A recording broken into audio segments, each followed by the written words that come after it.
Hello everyone, हम स्थावर विषय में ही आगे कंटिन्यू करते हैं।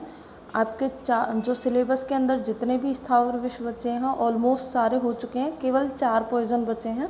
उनकी आज हम डिटेल में आज की क्लास में बात करेंगे। जो भी मैं 4 पॉइजन आज पढ़ाने वाली हूँ, जैसे धतूरा है, भांग है, अहीफेन है और कुचला, ये चारों ही एग्जाम पॉइंट ऑफ व्यू से बहुत इंपॉर्टेंट हैं। चारों का ही 10 नंबर के अंदर क्वेश्चन आता है। मतलब इन चारों में से आपको कोई ना कोई एग्ज़ाम के अंदर ज़रूर देखने को मिलेगा 10 मार्क्स के अंदर। तो सबसे पहले हम बात करते हैं धतूरा की। धतूरा सभी ने देखा हुआ होता है। धतूरे का नाम क्या है? लैटिन नेम धतूरा मेटल, इसके नाम से ही क्लियर है, धतूरा मेटल। और फैमिली है इसकी सोलेनेसी फैमिली।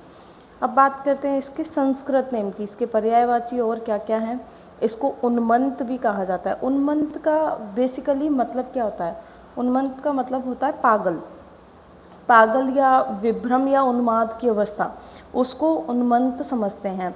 तो इसका नाम उन्मत्त कैसे रखा गया? धतूरा खाने से लोग क्या हो जाते हैं? उन्मादी हो जाते हैं, इसलिए इसका नाम उन्मत्त पड़ा। कनक और शिवप्रिया, भगवान शिव का ये प्रिय प्रसाद है। भगवान शिव पर हम इसको चढ़ाते हैं, तो इसलिए क्या बोला गया धतूरा को? शिवप्रिया। हिंदी में इसको धतूरा ही कहते हैं। और इंग्लिश नेम इसका है थॉर्न एप्पल। इसके अंदर क्या होते हैं? कांटे भी होते हैं, आप लोगों ने देखा भी होगा, इसके अंदर छोटे छोटे कांटे होते हैं, इसलिए इसको क्या बोला गया? Thorn Apple. फिर बात करते हैं, नेक्स्ट है टाइप ऑफ पॉइजन। तो जब मैंने क्लासिफिकेशन पढ़ाया था तब बताया था आपको, वहाँ नाम भी याद करवाया था। तो टाइप ऑफ पॉइजन क्या है? Neurotoxin, डेलीरिएंट poison. न्यूरोटॉक्सिन के अंदर भी हमने क्लासिफिकेशन किए थे 3 तरीके के, तो उसमें ये कौन से तरीके का है? डेलीरिएंट पॉइजन है। फिर इसका देखते हैं टॉक्सिक पार्ट। टॉक्सिक पार्ट क्या रहता है? सबको पता है धतूरे का टॉक्सिक पार्ट कौन सा होता है? फ्रूट होता है। और उसी फ्रूट के अंदर सीड होते हैं, तो दोनों से ही क्या होती है? टॉक्सिसिटी होती है। फ्रूट और सीड दोनों ही इसके टॉक्सिक पार्ट हैं। अब बात करते हैं इसका एक्टिव प्रिंसिपल। Very important. क्यों है इंपॉर्टेंट? क्योंकि अब तक मैंने आपको जितने भी प्लांट पढ़ाए हैं उन सभी का एक्टिव प्रिंसिपल उनके नाम से ही आप कोरिलेट कर सकते थे। जैसे कैलोट्रोपिस, जो कैलाट्रोपिस प्रोसीरा का है, कैलोट्रोपिन हो गया। इस तरीके से हमने सभी के देखे थे। एरंड का जो था रिसिन हो गया, रिसिनस क्यूमिनस से रिसिन हो गया। लेकिन इसका जो एक्टिव प्रिंसिपल है वो बिल्कुल ही अलग है। आपको नाम याद करने पड़ेंगे और बहुत इंपॉर्टेंट है, जिसमें कि आपको एट्रोपिन को बहुत अच्छे से याद रखना है। क्योंकि जो एट्रोपिन है वो पॉइजनिंग तो करता ही है, लेकिन एट्रोपिन को हम ट्रीटमेंट में बहुत यूज़ करते हैं। जैसे कोई भी इमरजेंसी आ गई अपने पास, कोई भी सीवियर जो है कोमा का केस आ गया या शॉक का केस आ गया, उसके अंदर हम एट्रोपिन की जो सर्जरी के अंदर एट्रोपिन का यूज़ हम करते हैं। तो ये हमको क्लिनिकली बहुत यूज़ आने वाला होता है। तो आपको याद रखने हैं, इसके 3 एक्टिव प्रिंसिपल होते हैं, हायोसाइन, हायोसाइमाइन और एट्रोपिन, जिसमें से मेन इंपॉर्टेंट है आपका एट्रोपिन। आपको याद रखना है एट्रोपिन किसका एक्टिव प्रिंसिपल है? वो है धतूरा का। क्योंकि आपको जब तक याद नहीं होगा तब तक आपको धतूरा का एक्टिव प्रिंसिपल क्लिक नहीं करेगा। फिर देखते हैं हम इसका रसपंचक। रसपंचक वही कॉमन है। रस कैसा रहेगा? तिक्त कटु रहेगा, वीर्य उष्ण है, विपाक कटु है। कॉमन बात है, सब पढ़ रखा है आपने, डिटेल में नहीं जाऊंगी मैं। प्रभाव क्या है इसका? प्रभाव है इसका डेलीरिएंट है। तो नो डाउट ये कैसा प्रभाव करने वाला होगा? मादक होगा, मद करने वाला होगा। और गुण, जो विष के 10 गुण होते हैं उन्हीं में से आ जाएंगे लघु, रुक्ष, विवाही और विकासी। तो ये तो रही अब तक की बेसिक बात, जिसमें से आपको केवल याद रखना है अभी तक एक्टिव प्रिंसिपल, जो कि बहुत इंपॉर्टेंट है। फिर उसके बाद हम इसका जो मेन पार्ट है इस टॉपिक का, उस पर आगे बढ़ते हैं। थोड़ा सा ध्यान से सुनिएगा, अब इम्पोर्टेंट पार्ट आ रहा है जहां हम इसके साइन सिम्टम की भी बात करेंगे, ठीक है। अब इसका मोड ऑफ एक्शन देखते हैं, ये कैसे काम करता है। तो आपको ये तो क्लियर होना चाहिए कि ये क्या है? न्यूरोटॉक्सिक है। न्यूरोटॉक्सिक है यानी कि नर्वस सिस्टम पर ही काम करेगा, ये तो क्लियर है। इसके टाइप ऑफ पॉइजन से ही आप इतना तो सोच सकते हो। अब ये करता क्या है? जैसे कि अगर धतूरे को कम डोज में हम यूज़ करते हैं, बहुत स्मॉल डोज में यूज़ करते हैं, जो कि हम कहाँ यूज़ करते हैं? सर्जरी के अंदर। कम डोज में हम यूज़ करेंगे तो stimulant the central nervous system, ये क्या करेगा, स्टिमुलेट करेगा। अगर इसको स्मॉल डोज में हमने यूज़ किया है तो ये CNS को स्टिमुलेट करेगा, और अगर हमने इसको ज़्यादा डोज में लिया है तो ये क्या करेगा, लार्ज डोज में लिया है तो ये क्या करेगा, CNS को डिप्रेस करेगा। तो डोज के अकॉर्डिंग ही ये क्या करता है, अपना जो है प्रभाव नर्वस सिस्टम पर दिखाता है। अगर आप कम डोज ले रहे हो, स्मॉल डोज ले रहे हो तो स्टिमुलेट करेगा, जो इसके सिम्टम से क्लियर हो जाएगा आपको, ठीक है। और अगर लार्ज डोज में ले रहे हो तो CNS को क्या करेगा, डिप्रेस करेगा। फिर उसके बाद देखते हैं इसका फेटल डोज। इंपॉर्टेंट है फेटल डोज और फेटल पीरियड। फेटल डोज क्या रहेगा इसका, इसके सीड, जो फ्रूट होता है उसी के अंदर सीड होते हैं, तो अगर सीड जो है 50 से 100 की, बहुत छोटे छोटे सीड होते हैं इसके, अगर सीड जो है 50 से 100 तक ले लिए जाएं तो क्या होंगे, वो पॉइजनिंग क्रिएट करेंगे। और अगर हम इसका एल्केलॉइड, जैसे कि हमने ये देखा हायोसिन, हायोसाइमन या एट्रोपिन का यूज़ कर रहे हैं, तो उसकी डोज क्या रहेगी, 60 mg रहेगी एडल्ट के लिए। फेटल पीरियड क्या है इसका, विदिन 24 आवर्स, यानी कि एक दिन के अंदर अंदर इसका जो है फेटल पीरियड है। एक दिन के अंदर अंदर अगर पर्सन को ट्रीट नहीं किया तो पर्सन की डेथ हो जाएगी। फिर है सबसे important part, most important part, sign and symptom. बहुत इम्पोर्टेंट है, थोड़ा ध्यान से सुनिएगा, क्योंकि इसके जो साइन सिम्टम हैं वो थोड़े से अलग हैं, इसीलिए एग्जाम में ये क्वेश्चन धतूरा ही मोस्टली रिपीटेड होता है। धतूरा और कुचला ही बार बार रिपीट होते हैं एग्जाम के अंदर, वो इस वजह से कि इसके साइन सिम्टम थोड़े अच्छे से हैं, एग्जाम में पूछने लायक हैं। तो साइन सिम्टम की हम बात करते हैं। इंजेक्शन के 30 से 60 मिनट बाद सिम्टम उत्पन्न होना शुरू हो जाते हैं। जैसे ही किसी ने धतूरा इंटेक किया तो आधे घंटे से लेके 1 घंटे के अंदर अंदर उसको सिम्टम आने लग जाएंगे। फिर ये ट्राइऑक्सीडोम ऑफ धतूरा मैं अभी बताऊंगी, पहले हम इसके 11D साइन की बात करते हैं। धतूरे की जो पॉइजनिंग होती है उसमें ये 11 साइन आपको देखने को मिलेंगे। पहले ये 6D हुआ करते थे, फिर 6D से बढ़ा करके इनको 9D कर दिया, और 9D से अब इनको 11D। कई बुक्स आप देखोगे जो पुरानी बुक्स हैं, पुरानी टेक्स्ट बुक हैं, उनके अंदर आपको 9D साइन देखने को मिलेंगे। 11D क्यों बोला है, क्योंकि जितने भी हम 11 साइन पढ़ने वाले हैं वो सारे D से स्टार्ट हो रहे हैं, ठीक है। D से शुरू हो रहे हैं, इसलिए इसका नाम क्या रख दिया, 11D। और D से शुरू होने वाले कितने साइन हैं, 11, इसलिए बोल दिया 11D। अब क्या क्या साइन है, सबसे पहला साइन है ड्राइनेस ऑफ माउथ। मुंह जो है सूख जाता है, गला जो है अंदर से सूख जाता है।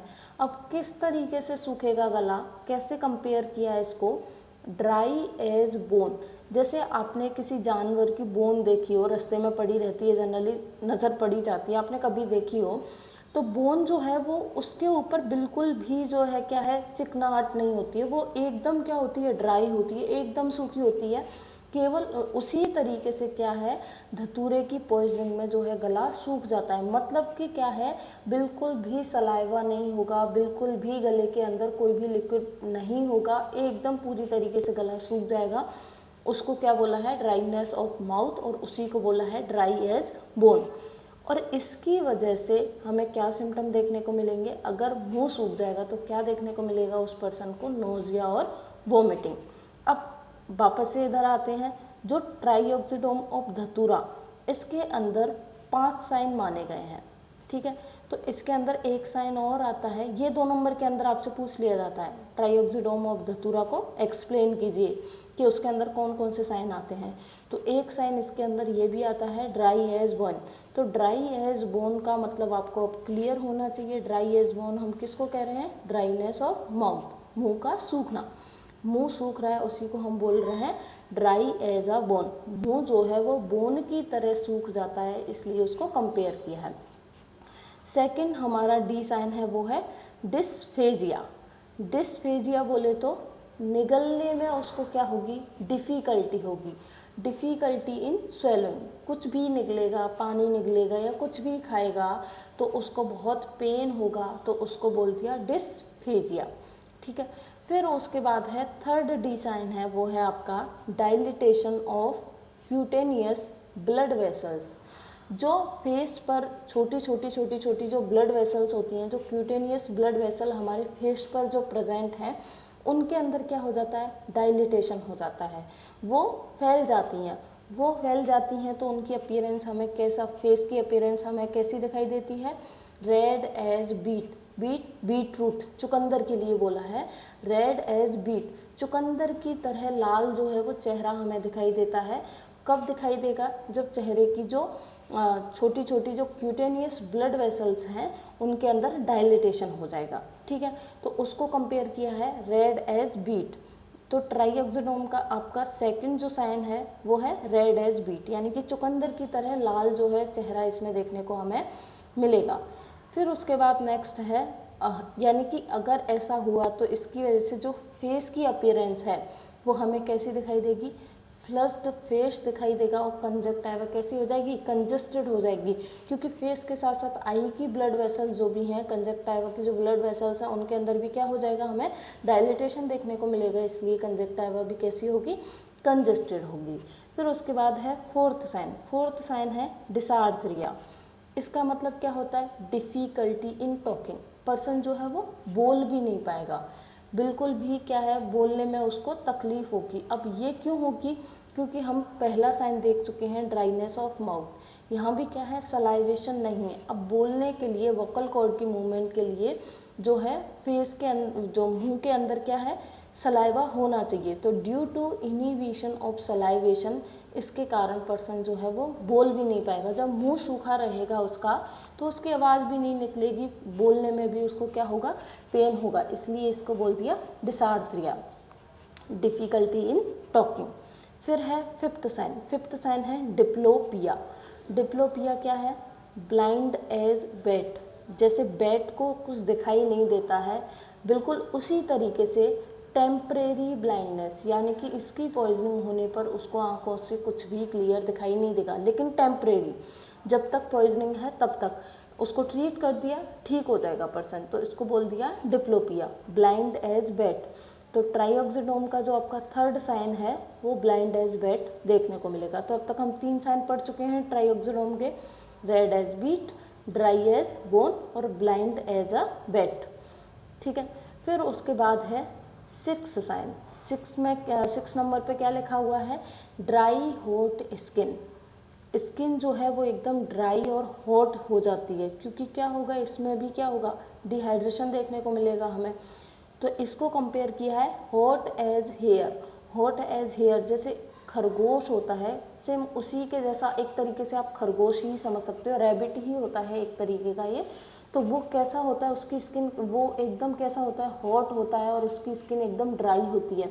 तो धतूरे की पॉइजनिंग में हमारी स्किन है वो कैसी हो जाएगी, हेयर की तरह हॉट हो जाएगी। हेयर क्या होता है, खरगोश की तरह एक जानवर होता है, आप सर्च कर सकते हो गूगल से, आपको उसका फोटो देख लेना, एकदम खरगोश की तरह दिखाई देता है वो। ठीक है, तो ड्यू टू, अब ऐसा होता क्यों है, due to inhibition of sweat, जो स्वेट है उसका इनहिबिशन हो जाता है, and stimulation of heat regulating centre. क्या हो जाता है, स्वेट तो निकलेगा नहीं, पसीना तो निकलेगा नहीं, उसका तो क्या हो गया, इनहिबिशन हो गया, लेकिन जो हीट रेगुलेटिंग सेंटर है, जो हीट प्रोड्यूस करते हैं, उसका क्या हो जाता है, स्टिमुलेशन होता है। अब बॉडी के अंदर हीट बढ़ जाएगी तो नो डाउट स्वेटिंग नहीं होगी और बॉडी कैसी हो जाएगी, ड्राई हो जाएगी, स्किन ड्राई हो जाएगी और कैसी हो जाएगी, हॉट हो जाएगी। तो फोर्थ साइन आपका ट्राइऑक्सिडोम का क्या हो गया, हॉट एज हेयर। फिर उसके बाद है सेवंथ साइन क्या है, ड्रंकन गेट।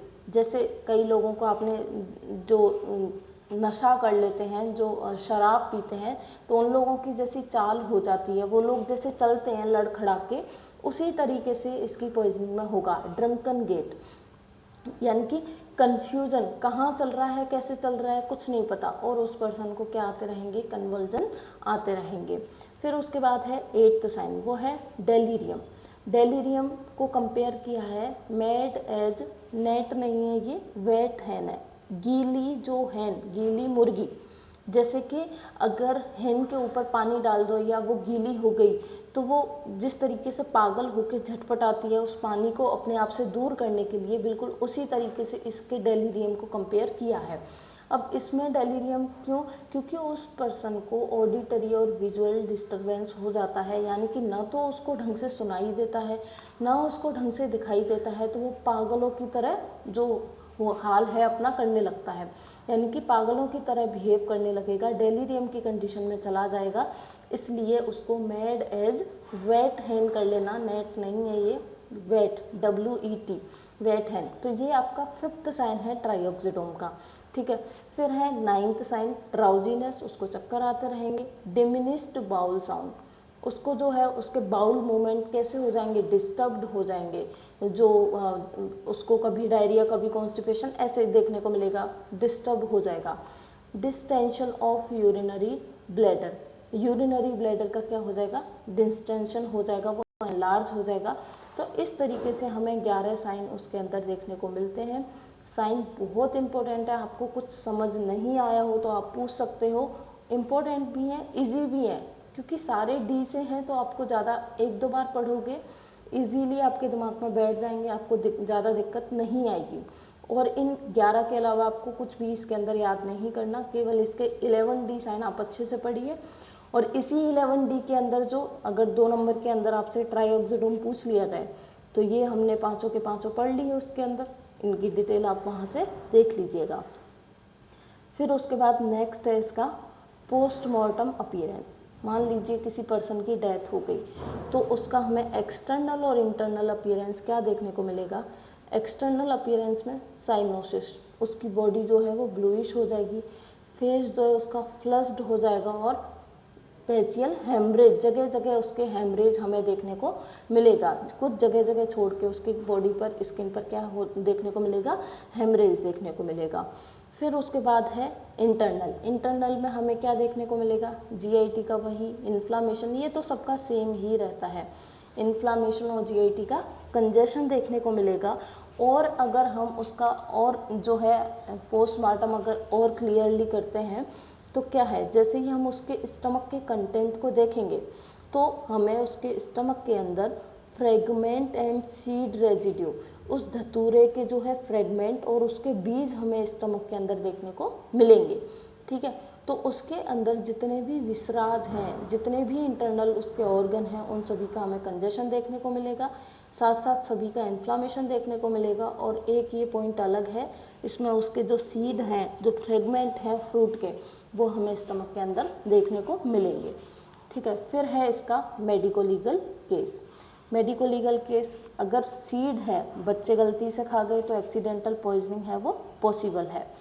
तो cases occur among children from eating the seed, अगर बच्चे गलती से सीड खा गए तो एक्सीडेंटल पॉइजनिंग पॉसिबल है, लेकिन सुसाइडल और होमिसाइडल पॉइजनिंग इसकी पॉसिबल नहीं है। सुसाइडल देखने को नहीं मिलेगी, आप देख लीजिए इतने साइन इसके अंदर आते हैं, कोई भी इस तरीके से सुसाइड नहीं करेगा।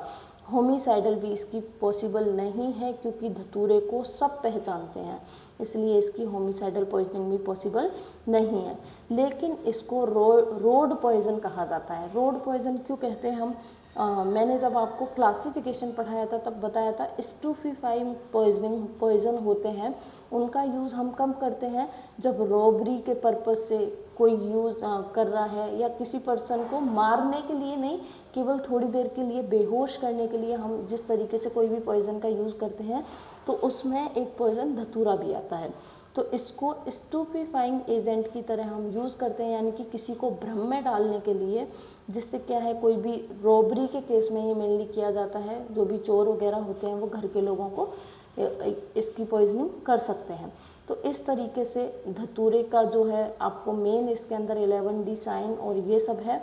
अब इसके बाद हम इसका ट्रीटमेंट देखते हैं।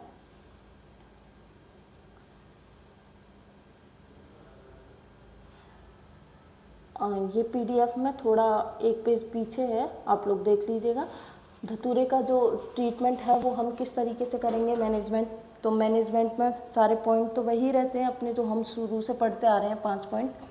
तो सबसे पहले हम इसमें क्या करेंगे, रिसक्सिटेशन। तो रिसक्सिटेशन में उस पर्सन को अगर रेस्पिरेटरी डिस्ट्रेस देखने को मिल रहा है तो हम क्या करेंगे, उसका रेस्पिरेशन हमको नॉर्मल कराना है किसी भी तरीके से।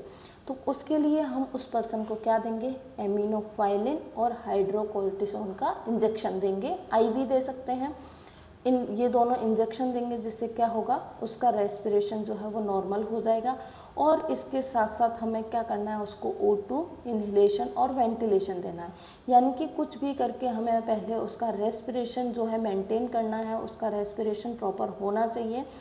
तो उसके लिए हम उसको या तो इंजेक्शन देंगे और या फिर O2 देंगे, या फिर दोनों की ज़रूरत पड़ेगी तो दोनों ही हम उसको यूज़ करेंगे। फिर उसके बाद है रिमूवल ऑफ अनएब्जॉर्ब्ड। अनएब्जॉर्ब को बाहर निकालने के लिए क्या करेंगे, वही 2 प्रोसेस, अगर पेशेंट स्टेबल है और अगर पेशेंट स्टेबल नहीं है। स्टेबल है तो आप सद्यवमन करा दीजिए, और अगर स्टेबल नहीं है तो वही उसको गैस्ट्रिक लवाज हमें देना है। अगर पेशेंट को, जैसे मैंने साइन में बताया था, क्या होगा, उसका बाउल साउंड क्या देखने को मिलेगा, डिमिनिश्ड मिलेगा। अगर उसको कॉन्स्टिपेशन है, उसको डायरिया नहीं हो रहा है, और जो है उसको जो है सीवियर कॉन्स्टिपेशन अगर हमें धतूरे की पॉइजनिंग में देखने को मिल रहा है, तो हम उसको डायरिया कराने के लिए क्या देंगे, इच्छावेदी रस देंगे। यानी कि क्योंकि हम विरेचन के द्वारा भी कुछ न कुछ विष को बाहर निकाल सकते हैं, इसलिए हम उसको विरेचन कराने के लिए क्या देंगे, इच्छावेदी रस देंगे। फिर उसके बाद है रिमूवल ऑफ एब्जॉर्ब्ड। एब्जॉर्ब को बाहर निकालने के लिए वही फोर्स डायूरेसिस कराना है हमें, किडनी के थ्रू या यूरिन के थ्रू ही हम एब्जॉर्ब को बाहर निकाल सकते हैं। तो उसके लिए हम उसको क्या देंगे, पुनर्नवाष्टक क्वाथ देंगे। अब ये तो आपको टिप्स पे हो जाना चाहिए, मैंने आपको पिछली 2 क्लास में बहुत अच्छे से समझा रखा है, इसलिए मैं ट्रीटमेंट में ज़्यादा टाइम नहीं ले रही हूँ, क्योंकि आप लोगों को सबको अच्छे से समझ आ चुका है अब तक ये। फिर उसके बाद है यूज ऑफ एंटीडोट। मैकेनिकल तो हमारा सेम ही रहेगा, गोदुग्ध और गोघृत। स्पेसिफिक क्या रहेगा, फिजियो स्टिग्माइन। याद रखिएगा, इसका एंटीडोट 1-2 बार एग्जाम में पूछा गया है। धतूरे का एंटीडोट 1-2 बार पूछा गया है। क्या है, मॉडर्न के अकॉर्डिंग इसका एंटीडोट है फिजियो स्टिग्माइन और नियो स्टिग्माइन। दोनों ही हम IV देते हैं। दोनों की डोज क्या रहेगी, फिजियो स्टिग्माइन की डोज रहती है 1 से 2 mg और नियो स्टिग्माइन की डोज रहती है 2.5 mg।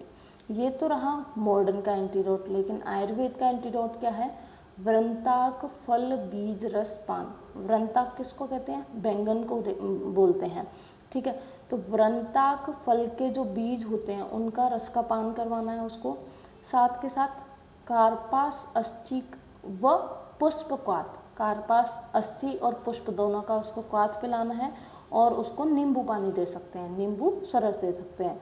तो मेन तो आप इसमें एक ही याद रखिएगा, वो है वृंताक फल बीज रस, ठीक है। फिर उसके बाद है सिम्टोमेटिक। अब हमने देखा था उस पर्सन को क्या आ रहे थे, कन्वल्जन आ रहे थे, ठीक है। ड्रंकन गेट में जो पढ़ा था हमने कि कन्फ्यूजन में रहेगा और कन्वल्जन आएंगे, तो एंटी कन्वल्जेंट देंगे हम उसको। एंटी कन्वल्जेंट सबसे बेस्ट क्या रहेगा, डाइजीपाम का इंजेक्शन दे दो आप उसको, IV दे दो, ठीक है। फिर उसके बाद है मेटाबॉलिक एसिडोसिस। अगर उसको जो है मेटाबॉलिक एसिडोसिस देखने को मिल रही है, यानी कि एसिड बढ़ रहा है, तो फिर हम क्या करेंगे, नो डाउट हम कोई ना कोई जो है एल्केलाइन का यूज़ करेंगे। तो हम उसमें क्या करते हैं, सोडियम बाइकार्बोनेट का क्या देते हैं, इंजेक्शन देते हैं। तो ये है आप धतूरे का ट्रीटमेंट। तो धतूरा हमने बहुत डिटेल में पढ़ा है, आपको कोई भी डाउट हो तो आप लोग पूछ लीजिए।